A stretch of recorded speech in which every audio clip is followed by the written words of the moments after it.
सुबह की राम राम दोस्तों, जैसा कि हम आए नंद कुमार सिंह चौहान जी के नाम से बने हुए हॉस्पिटल में, जो मेन हॉस्पिटल है, तो वो हॉस्पिटल में आज हड़ताल हो रही है जूनियर सीनियर डॉक्टरों की। जो घटना पश्चिम बंगाल में जो एक डॉक्टर ट्रेनी डॉक्टर के साथ गलत जो हरकत हुई, गैंगरेप हुआ और उनकी निर्मम मतलब सिचुएशन क्रिएट हो गई है, हत्या जैसी, तो उस पर आज हम आए हैं मेन हॉस्पिटल। और ये काली पट्टी बांधकर इन्होंने विरोध प्रदर्शन किया है।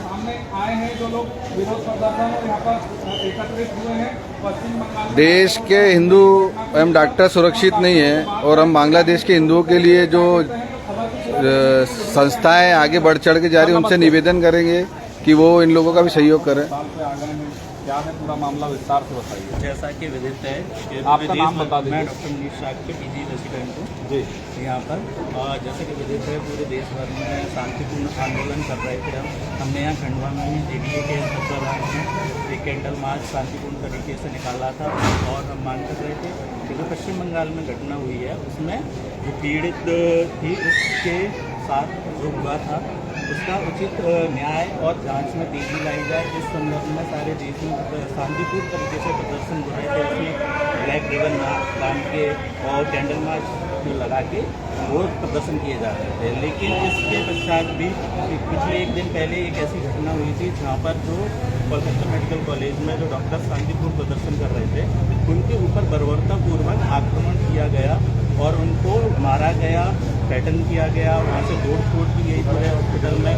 तो जब हम एक चीज़ के लिए विरोध प्रदर्शन कर रहे हैं शांति तरीके से, उस समय भी हमारी सुरक्षा नहीं है।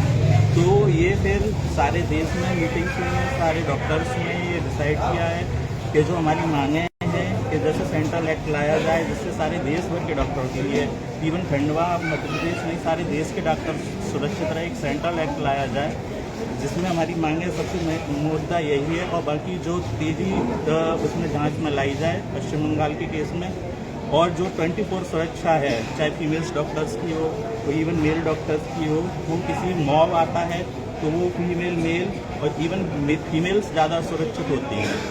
तो इन सब के लिए हमारी मांग है। तो कल आज रात से हमने ये निर्णय लिया है कि सारी इलेक्टिव सर्विसेज है, ओपीडी है, रूटीन ड्यूटी है, बार ड्यूटी है, ये हमने स्थगित कर दिया अनिश्चित काल के लिए। हम अभी भी इमरजेंसी सर्विसेज दे रहे हैं। जो इमरजेंसी सर्विसेज हैं वो हमारी चालू हैं। हमने अपने सीनियर से भी और जो चिकित्सक हैं वरिष्ठ उनसे भी सहयोग मांगा है।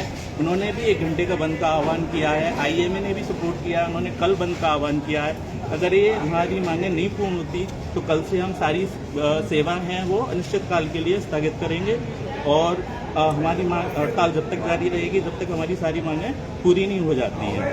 सर, आप स्वास्थ्य से जुड़े हुए क्षेत्र में सेवा देते हैं और खंडवा मेडिकल कॉलेज में कितने डॉक्टर हैं? यहाँ पे हम JRSR को मिला के 159-60 के आसपास डॉक्टर्स हैं जो अभी स्ट्राइक पर हैं, लेकिन हमने सिर्फ इलेक्टिव सर्विसेज बंद की हैं। हम अभी सारे के सारे डॉक्टर्स जो हैं इमरजेंसी ड्यूटी ऑन कॉल पर जा रहे हैं। अभी भी कुछ डॉक्टर्स हैं, अभी OPD में हम लोग इलेक्टिव सर्विसेज नहीं दे रहे हैं। अभी भी कुछ डॉक्टर्स वार्ड में इमरजेंसी ड्यूटी कर रहे हैं और OT में ऑपरेशन कर रहे हैं। हमने अपनी जो इमरजेंसी सेवाएं हैं वो अभी बंद नहीं की हैं, लेकिन हमारी मांगे पूरी नहीं हुई तो हम अनिश्चित काल के लिए इमरजेंसी सेवाएं भी अपनी बंद करेंगे। ठीक है, यहाँ पर और भी कई डॉक्टर मौजूद हैं, हम उनसे बात करेंगे, वे क्या कहते हैं उनसे जानने की कोशिश करेंगे। आपका क्या नाम है?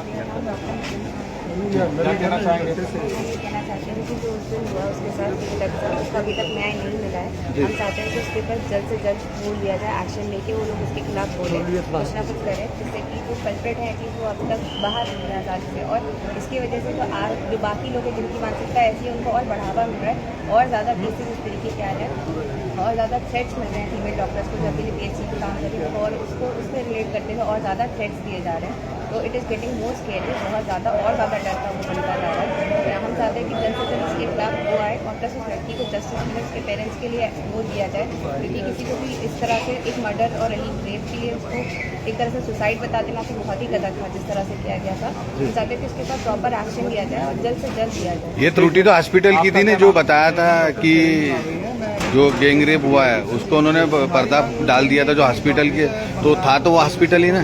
तो वहीं के कर्मचारी थे ना। ये तो जब तक कि वो प्रूव नहीं कर सकते, इसलिए ही तो हम चाहते हैं कि मांग हो कि प्रॉपर जो भी इसमें इन्वॉल्व है उसके अगेंस्ट प्रॉपर एक्शन ले जाए। प्रॉपर जो भी इन्वॉल्व है, जिन्होंने इस क्राइम को हाइड करने की कोशिश की है, उनके खिलाफ प्रॉपर एक्शन।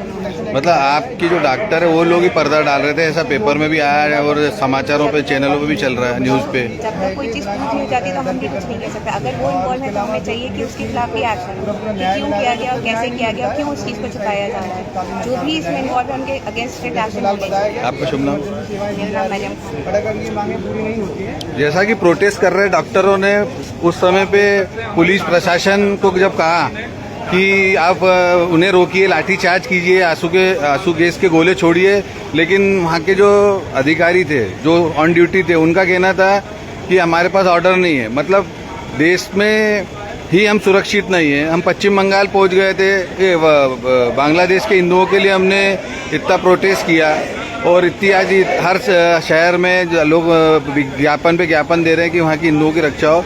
जब हम अपने देश में सुरक्षित नहीं तो फिर अपने देशवासियों का भी ख्याल रखना चाहिए। पश्चिम बंगाल में माननीय प्रधानमंत्री जी से कहूँगा कि आने वाले समय में और कुछ घटनाएं बढ़े नहीं, उसके पहले पश्चिम बंगाल सरकार को बर्खास्त किया जाए, यहाँ एक्शन लिया जाए, ताकि वहाँ जो हो रही है घटना है वो घटनाओं को रोका जा सके। पश्चिम बंगाल हुआ, केरल हुआ, वहाँ पे आए दिन जो बांग्लादेशी घुसपैठी और कड़ी एक्शन लिया जाए एवं ये पश्चिम बंगाल सरकार को, ममता बनर्जी को, माननीय मुख्यमंत्री जी को संज्ञान में लेके इस्तीफा दे देना चाहिए।